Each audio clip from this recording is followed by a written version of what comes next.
Que dire de plus? Imaginez son portrait, la dernière fois qu'elle a couru en robe blanche dehors. Je l'ai vue apparaître au loin, et la personne qui tenait le revolver la regardait. Elle a tiré pour la dernière fois, et s'est effondrée au fond d'un meuble. C'est à la fin que je l'ai vue, s'effondrer au fond d'un meuble, fermant les portes derrière elle afin de se protéger. Pour la dernière fois que je devais l'imaginer. Son visage me regardait fixement et ses yeux étaient noirs. Il avait le doigt sur la gâchette et tenait le fusil en main. Il a déposé le revolver et le corps était à côté, couvert de poussière. Il y avait un matelas. Il y avait un matelas, un lit couvert de sang. Les draps étaient blancs, imbibés de sang qui coulait jusque par terre. La victime, la dernière victime qui a eu affaire à lui, a entendu le coup de revolver qui m'a tué. J'ai couru pour la dernière fois dans le jardin et j'ai vu une dernière fois le mur de cette maison. J'avais éteint la lumière, mais pourtant en me retournant, les deux vitres que j'ai vues, avec la cheminée qui passait au milieu, l'arbre de derrière que je n'apercevais que très peu. L'arbre derrière que je n'apercevais que très peu était pourtant illuminé. À l'intérieur, je savais qu'il y avait un massacre. Un corps par terre, allongé sur le sol, le sang qui commençait à glisser. La personne qui tenait le revolver l'avait posé, observait son œuvre comme si c'était une œuvre d'art. Il observait le meurtre et la personne couchée dans la poussière. Il y avait de la terre sur ses mains. Elle était encore humide comme si elle avait été déposée dans un lac. Comme si elle avait été déposée dans un lac, elle était encore humide, couchée sur le sol.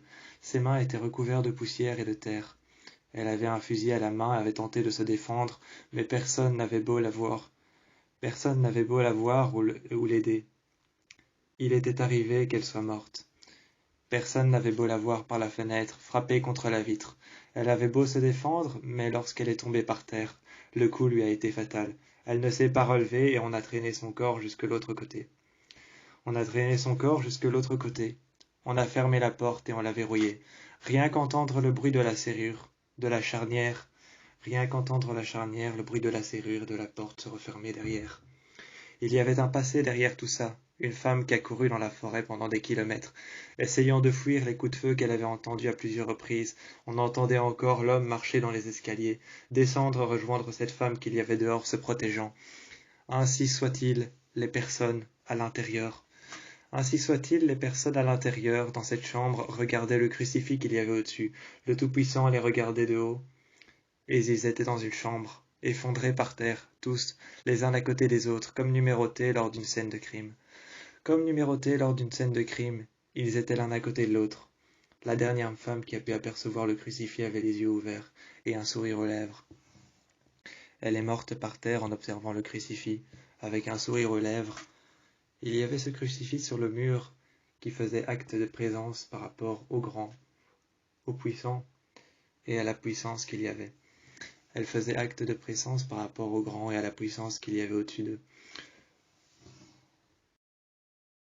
Grand et l'imposant, en signe de reconnaissance et de prestance, mit ses pieds dans la flaque de sang, et une dernière fois sa main sur mon front, avant de tirer, à bout portant, sur mon front, il mit en signe de prestance sa main sur mon front.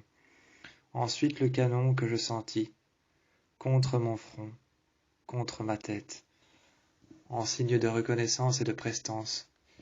Il mit alors son doigt à l'intérieur de l'impact de la balle sur mon front. J'étais morte par terre assassinée dans le grenier. Il est parti et a laissé le fusil, le revolver à côté de moi. Le sang s'écoulait et mon cadavre se vidait de son sang. Je commençais à devenir pâle, blanche et froide, tel le cadavre que j'avais été laissé dans cet endroit. Il était parti en laissant les marques de ses pas derrière lui, qui avaient trempé dans mon sang, quand il avait mis sa main en style de reconnaissance. En style de reconnaissance et de prestance, il avait mis sa main sur moi, laissant derrière lui les pas qu'il avait laissés, qui avaient trempé dans mon sang, sortant tout droit de l'impact qu'il y avait dans ma tête. Le style varie d'un tueur à un autre, et c'est ce poème égoïste qui les pousse à faire ça. Quand je l'ai vu pour la dernière fois, cet homme aux épaules larges, avec sa carabine, son fusil, son revolver qui avait été posé par terre, quand je l'ai vu pour la dernière fois, c'était comme ce poème égoïste qui pousse les hommes à faire ça, déposant son fusil par terre juste devant moi.